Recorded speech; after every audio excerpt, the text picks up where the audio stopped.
My name is Monica Virdi. I welcome you all to Adhyayan UPSC. आज के session में हम लोग पढ़ेंगे इंडस वैली सिविलाइजेशन के बारे में, जो कि एक बहुत ही इंपॉर्टेंट टॉपिक है एंशिएंट हिस्ट्री का। तो सेशन शुरू करने से पहले मैं आपको बता दूं कि अगर आप एक यूपीएससी एस्पिरेंट हैं और आप तैयारी कर रहे हैं सिविल सर्विसेज की, स्टेट पीएससी की, एसएससी की या किसी भी गवर्नमेंट एग्जाम की, तो ये सेशन आपके लिए डेफिनेटली बहुत हेल्पफुल रहने वाला है। हमारे चैनल के इंपॉर्टेंट अपडेट्स के लिए आप हमें फॉलो कर सकते हैं हमारे इंस्टाग्राम चैनल पे, और इस लेक्चर की पीडीएफ के लिए आप हमें ज्वाइन कर सकते हैं हमारे टेलीग्राम चैनल पे। तो चलिए आज हम शुरू करते हैं इंडस वैली सिविलाइजेशन। तो अगर आपको याद होगा तो हमने पिछले चैप्टर में पढ़ा था कि जो इंडस वैली सिविलाइजेशन थी उसकी डेवलपमेंट चैल्कोलिथिक पीरियड के साथ साथ शुरू हो गई थी, और इसका टाइम पीरियड रहेगा 3000 टू 1700 BC। और इंडस वैली सिविलाइजेशन पढ़ने से पहले हम लोग सबसे पहले समझेंगे कि what do we mean by the word civilisation. तो अगर डेफिनेशन की बात करें तो सिविलाइजेशन की जो डेफिनेशन है that is the process by which a society or place reaches an advanced stage of social and cultural development and organisation. अब इसका मतलब क्या है? पहले हमने देखा कि जब ह्यूमन एवोल्यूशन शुरू हुई तो सबसे पहले वो हंटर था, उसके बाद hunter and food gatherer, then hunter and herder बना। तो आहिस्ता आहिस्ता वो क्या कर रहा था, अपनी जो है डेवलपमेंट करते जा रहा था।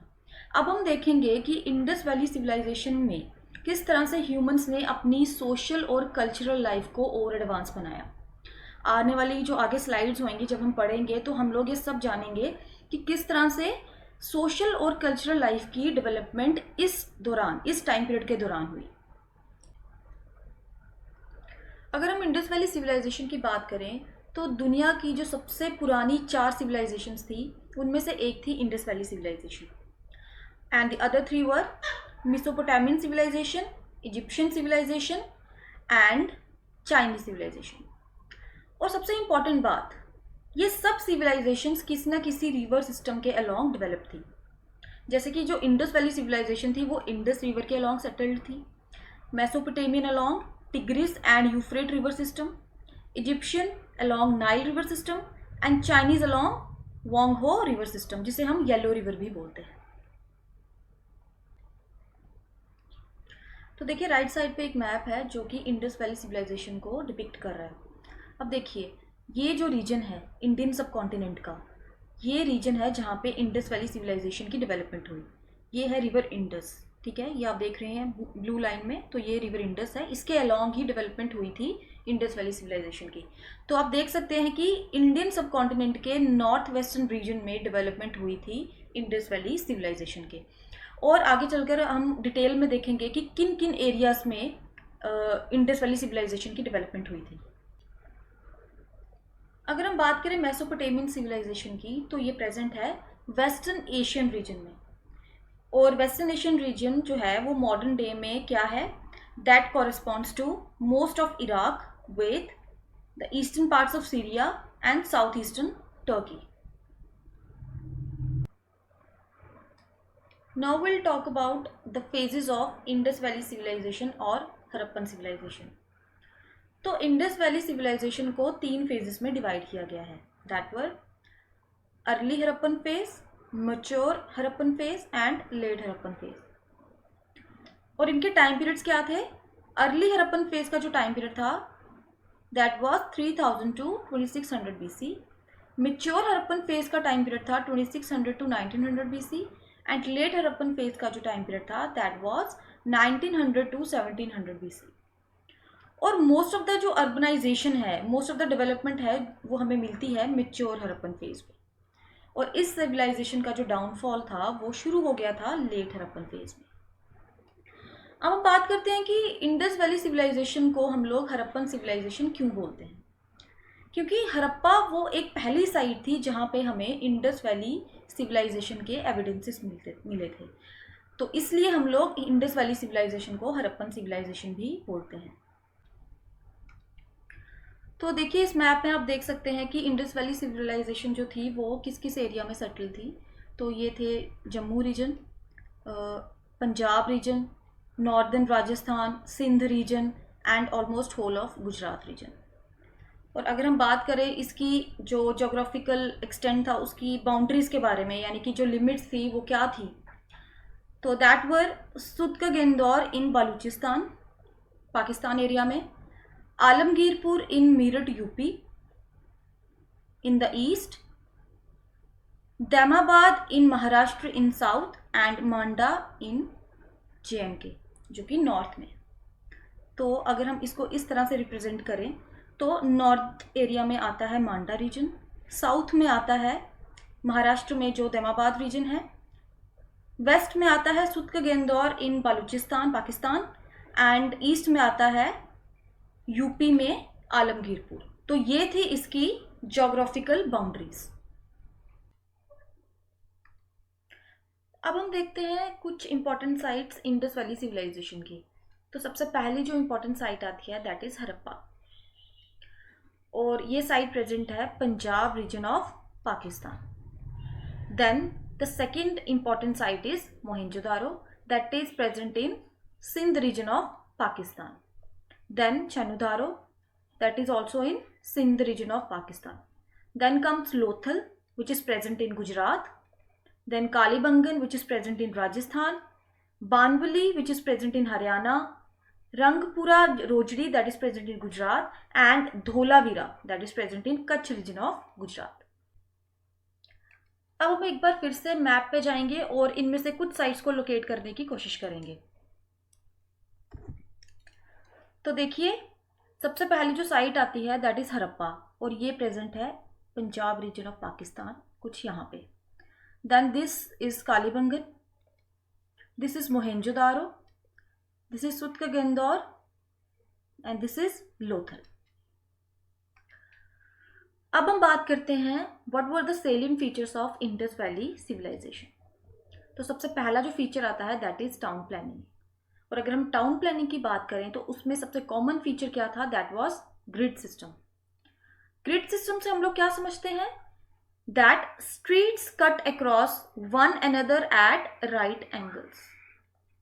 अगर हम इस इमेज में देखें तो आप साफ तौर पे देख सकते हैं कि जो स्ट्रीट्स हैं वो एक दूसरे को 90 डिग्री एंगल्स पे कट कर रही हैं, और इसकी वजह से क्या होता था, जो टाउन था that was divided into large rectangular blocks. आप इस इमेज में देखें कि किस तरह से टाउन को लार्ज रेक्टेंगुलर ब्लॉक्स में डिवाइड किया गया है, और वो किस वजह से, क्योंकि जो स्ट्रीट्स हैं that cut across one another at 90 degree angle. Then the towns were divided into 2 parts. तो टाउन्स को 2 पार्ट में डिवाइड किया जाता है, that is upper part and lower part. Upper part को सिटाडेल भी बोलते हैं, और अपर पार्ट यानी कि जो सिटाडेल था that was present on the western side, and lower part was present on the eastern side. अगर हम बात करें सिटाडेल की, तो सिटाडेल फोर्टिफाइड होता था and it was used by the members of the ruling class. ठीक है, और जो लोअर पार्ट था जिसे हम लोअर टाउन भी बोलते हैं that was present on the eastern side and it was inhabited by common people. ठीक है, जो कॉमन लोग होते थे उनके लिए लोअर टाउन था, और अपर पार्ट जो जिसे हम सिटाडेल बोलते हैं वो था रूलिंग क्लास के लिए। अगर हम इस इमेज में देखें तो ये है एक सिटाडेल, और ये लोअर टाउन है that is for the common people.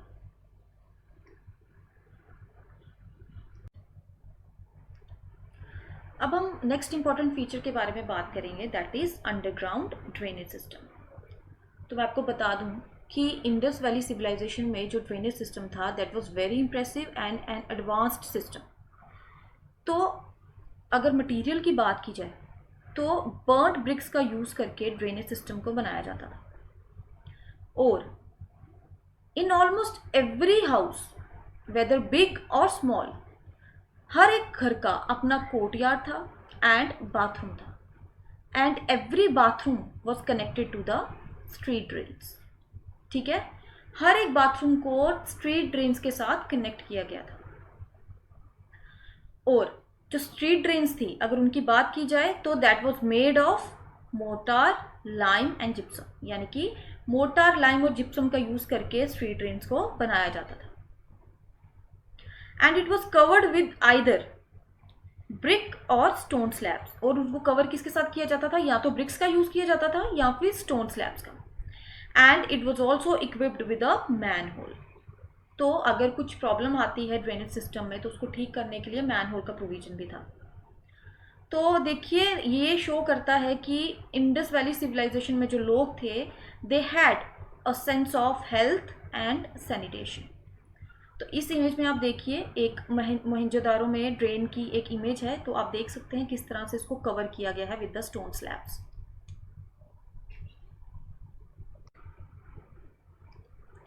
Then comes the Great Bath. तो सबसे पहली इंपॉर्टेंट चीज़ कि ग्रेट बाथ के एविडेंसेस हमें कहाँ मिले थे, तो इसका आंसर रहेगा मोहनजोदारो। तो एज सच क्वेश्चन पूछा जाता है एग्जाम में, तो it is a very important point. Then it was actually a water filled tank which is situated at citadel, यानी कि ग्रेट बाथ जो था वो सिटाडेल में पाया जाता था, ना कि लोअर टाउन में। लोअर टाउन में ग्रेट बाथ नहीं होता था। देन अगर बात की जाए इसकी कंस्ट्रक्शन की, तो it was made of BRICS. तो आप इस इमेज में देखिए कि ब्रिक्स का यूज करके ग्रेट बाथ की कंस्ट्रक्शन की गई है, और इसकी दोनों साइड्स पे कुछ स्टेप्स थे that leads up to the surface. Then there was also provisions of side rooms for changing clothes. Clothes को चेंज करने के लिए यहाँ पे साइड रूम्स के प्रोविजंस भी थे। और जो ग्रेट बाथ का फ्लोर था that was made of burnt bricks. तो बर्न्ट ब्रिक्स का यूज करके इसके फ्लोर की कंस्ट्रक्शन की गई थी।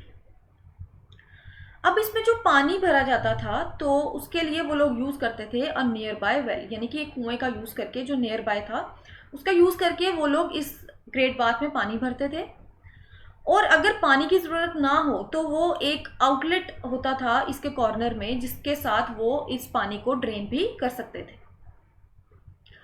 And it was believed that this great bath was mainly used for ritual bathing, यानी कि इस ग्रेट बाथ का यूज किस लिए होता था, रिचुअल बाथिंग के लिए। Then comes the granaries. Granaries का यूज जो इंडस वैली सिविलाइजेशन के जो लोग थे वो करते थे for storing their food grains, ठीक है। और हमें एविडेंसेस मिले थे ग्रेनरीज के फ्रॉम मोहनजोदारो एंड हड़प्पा। अब क्या एविडेंसेस मिले थे हम लोगों को, हमें मिले थे remains of wheat and barley. This is a very important point. किन चीज़ों के एविडेंसेस मिले थे, कौन से फूड ग्रेन्स के एविडेंसेस मिले थे, व्हीट एंड बार्ले, ठीक है। देन मोहनजोदारो में जो ग्रेनरीज थी they were considered as the largest buildings, और हड़प्पा में हमें 6 ग्रेनरीज के एविडेंसेस मिले हैं। तो आप इस इमेज में देख सकते हैं एक हड़प्पा ग्रेनरी, ठीक है। Then comes the lamp post. Indus valley civilisation में स्ट्रीट लाइटनिंग का भी प्रोविजन था, जिसके लिए वो लैम्प पोस्ट का यूज करते थे, and they were erected at regular intervals. Now will discuss about the agricultural practices of Indus valley civilisation.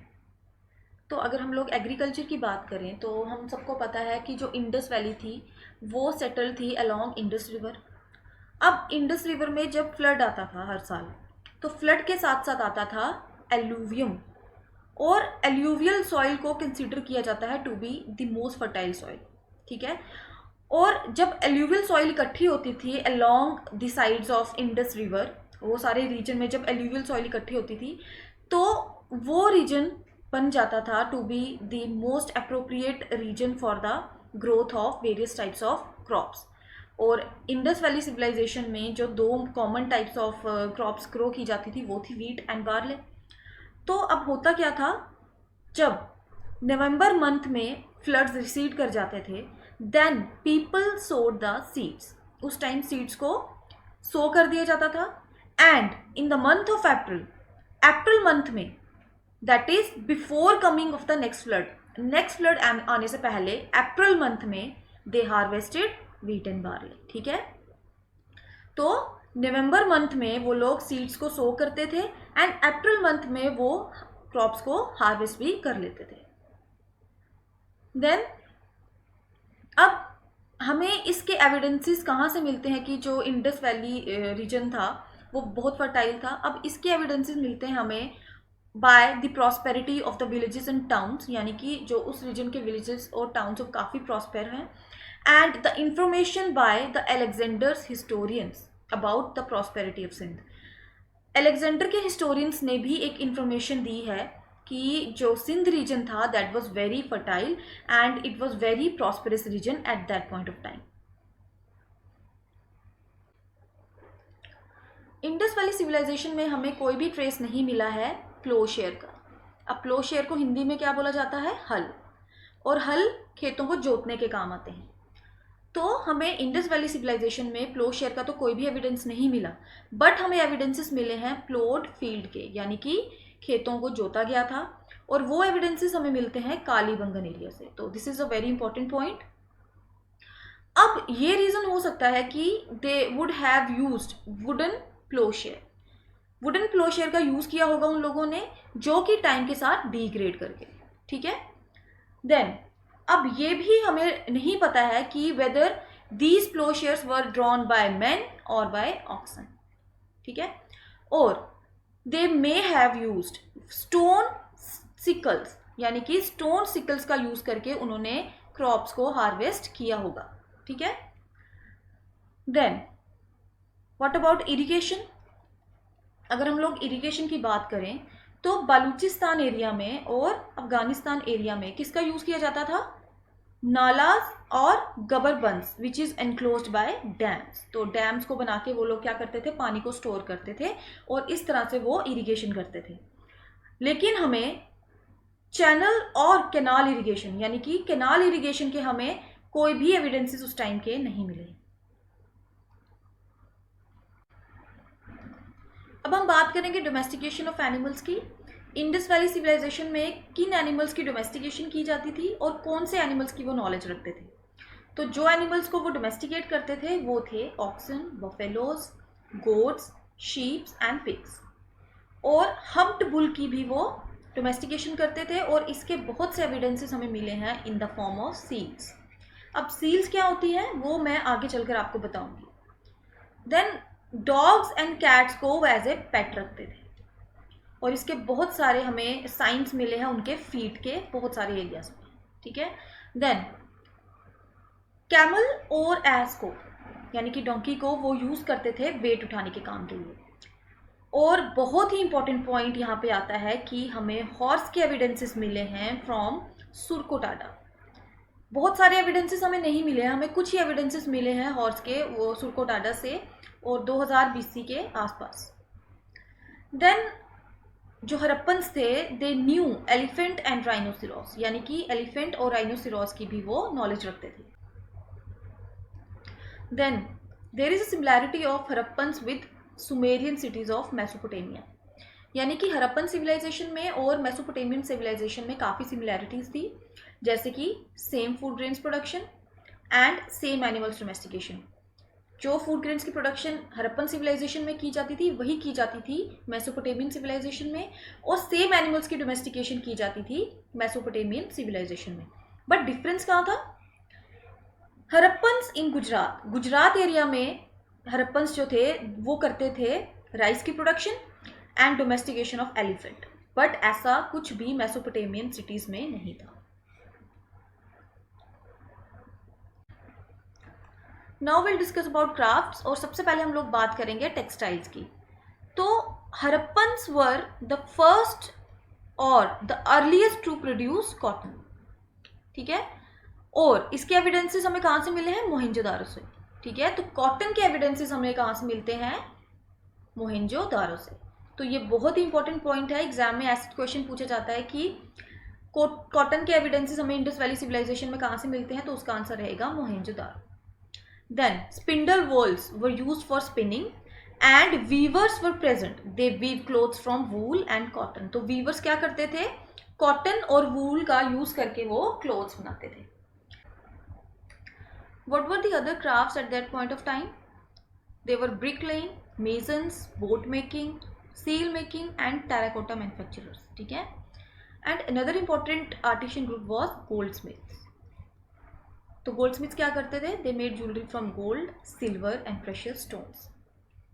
तो गोल्ड और सिल्वर जो थे that was obtain from Afghanistan and precious stones were obtained from South India. तो this is also a very very important point. ठीक है.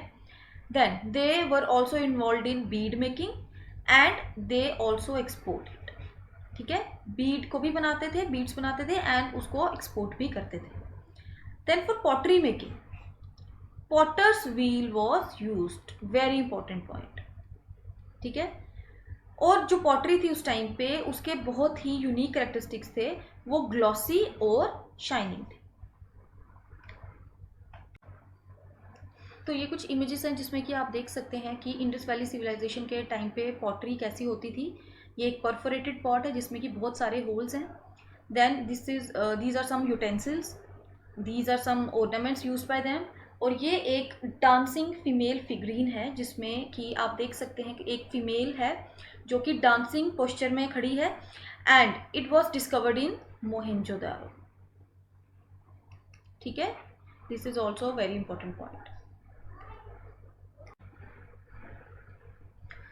इस image में आप देख सकते हैं कुछ सील्स. तो मैंने आपको पहले भी बताया कि इंडस वैली सिविलाइजेशन में जो एक इम्पॉर्टेंट क्राफ्ट था उस टाइम का वो था सील मेकिंग. अब सील्स वो किससे बनाते थे? स्टीएटाइट से. और स्टीएटाइट क्या होता है? It is a kind of soft stone. ठीक है. तो इसका यूज़ करके वो सील्स बनाते थे और इस पे वो पिक्चर्स बनाते थे कुछ एनिमल्स की, लाइक बाइसन्स, बुल, टाइगर्स, एलिफेंट्स. ठीक है. तो इन सब एनिमल्स की पिक्चर्स को इम्प्रिंट किया जाता था उनके ऊपर. और ये जो सील्स थी that were mostly used for commercial purposes like trade. तो इन पर्पजेज के लिए ये यूज़ की जाती थी. और यहाँ पे आप देख सकते हैं कुछ टेराकोटा फिगरीन्स. तो सबसे पहले आपको पता होना चाहिए कि टेराकोटा क्या था. Terracotta is a kind of clay, porous clay, which is used for making these sculptures. उसको बेक करते हैं और बेक करने के बाद उससे स्कल्पचर बनाते हैं. तो सबसे इंपॉर्टेंट यहाँ पे है mother goddess terracotta figurine which was discovered in Mohenjo-daro. ठीक है. This is a very important point. अब हम बात करेंगे ट्रेड की. तो इंडस वैली सिविलाइजेशन में या हरप्पन सिविलाइजेशन में जो ट्रेड होती थी that was inland trade and they traded in stone, metal, shell etcetera. लेकिन इंपॉर्टेंट बात यहाँ पे क्या है कि कमोडिटीज़ की प्रोडक्शन के लिए उनके पास कोई भी रॉ मटेरियल अवेलेबल नहीं था. तो वो क्या करते थे? दूसरी सिविलाइजेशंस के साथ ट्रेड करके वो रॉ मटेरियल को अवेल करते थे. लाइक वो ट्रेड करते थे मेसोपोटामियन सिविलाइजेशन के साथ. अब उसके एविडेंसेस हमें क्या मिले हैं? हरप्पन सील्स. तो हमने पहले ही पढ़ा कि सील्स का वो यूज़ करते थे फॉर ट्रेडिंग पर्पजेज और यही हरप्पन सील्स के हमें एविडेंसेस मेसोपोटामियन सिविलाइजेशन में मिले हैं. ठीक है. देन जिस तरह से आजकल मनी सिस्टम का यूज़ होता है like notes and coins, Harappan civilisation में ऐसा कोई सिस्टम प्रेजेंट नहीं था and they were having barter system. तो मेटल मनी को वो यूज़ नहीं करते थे, they were having barter system. और बार्टर सिस्टम क्या होता है? जिसमें एक कमोडिटी के एक्सचेंज में दूसरी कमोडिटी को प्रोक्योर किया जाता है, लाइक फूड ग्रेन्स के एक्सचेंज में मेटल को प्रोक्योर करना. तो इसको हम लोग बोलते हैं barter system. Then they also knew about wheel. और व्हील को वो यूज़ करते थे कार्ट्स में. ठीक है.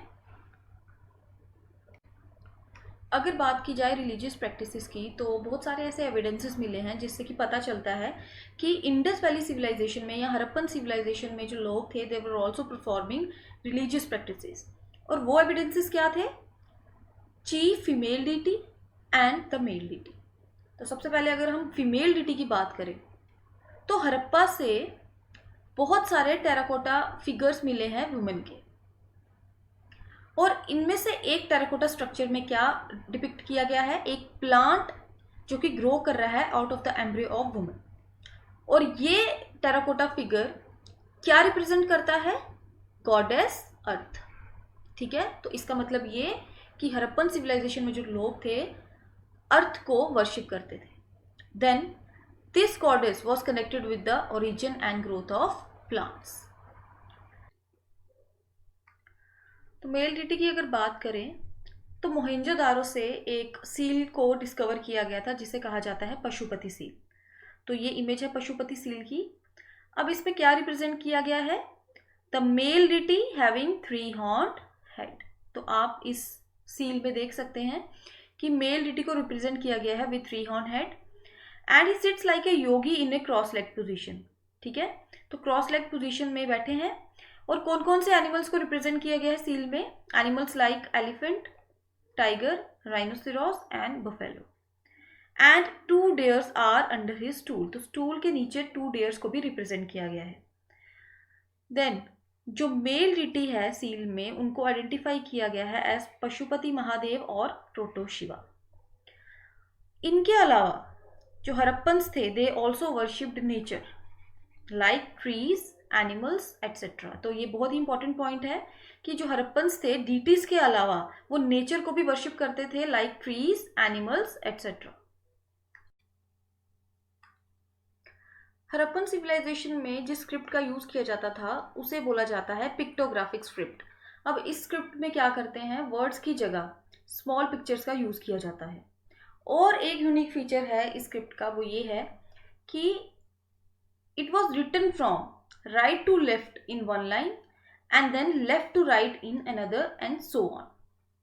अब क्या किया जाता है कि एक लाइन में इसे लिखा जाता है फ्रॉम राइट टू लेफ्ट, और अनदर लाइन में इसे लिखा जाता है फ्रॉम लेफ्ट टू राइट। इस तरह की स्क्रिप्ट को बोला जाता है बोस्टफिडन। और अभी तक इस स्क्रिप्ट को डिसाइफर नहीं किया गया है, यानी कि अभी तक ये पता नहीं चल पाया है कि इस स्क्रिप्ट में क्या लिखा गया है, but around 400 unique symbols have been identified. अगर वेट्स एंड मेजर्स की बात की जाए तो हरप्पन सिविलाइजेशन में जो आर्टिकल्स यूज किए जाते थे for weights and measures, they were multiple of 16। This is a very important point from your examination point of view. मैं आपको एक एग्जांपल देके समझाती हूँ। जिस तरह से अगर आप आज सब्जी लेने जाए बाजार में, तो सब्जी को वेट करने के लिए वो जिन पत्थरों का यूज करते हैं वो होते हैं जैसे 100 ग्राम, 50 ग्राम, 500 ग्राम।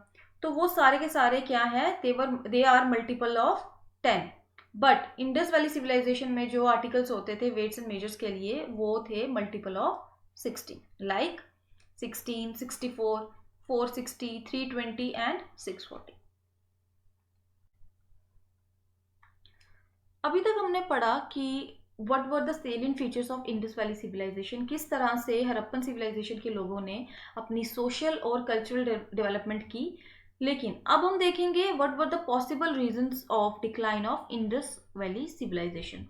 अब इसके रिगार्डिंग डिफरेंट व्यूज हैं। तो कुछ कहते हैं वॉर की वजह से, कुछ कहते हैं inundation, disease, earthquake, sudden decline, climate change, deforestation, flood. तो ये सारे पॉसिबल रीजंस हैं for the decline of Indus valley civilisation.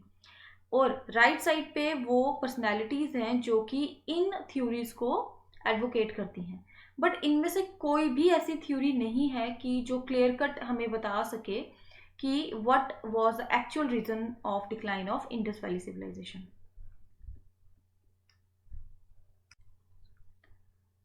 Indus valley civilisation का एक और पर्सपेक्टिव है जो कि आपके एग्जामिनेशन पॉइंट ऑफ व्यू से बहुत ही इंपॉर्टेंट है, and that is major Harappan sites and their excavators. तो मैं आपको पीडीएफ में एक चार्ट प्रोवाइड कर दूंगी जिसमें कि कुछ इंपॉर्टेंट हरप्पन साइट्स हैं और उनका ईयर ऑफ एक्सकेवेशन, एक्सकेवेटर्स के नाम और अदर इंपॉर्टेंट इंफॉर्मेशन है जो कि आपको लर्न करना है। यहाँ पे डिस्कस करना आई थिंक इतना ज़रूरी नहीं है क्योंकि ये सारा फैक्चुअल डाटा है, बट आप इसको स्किप मत कीजिएगा, आप इसको अच्छे से लर्न कीजिए क्योंकि एज सच एग्जामिनेशन में जो है वो क्वेश्चंस पूछे जाते हैं।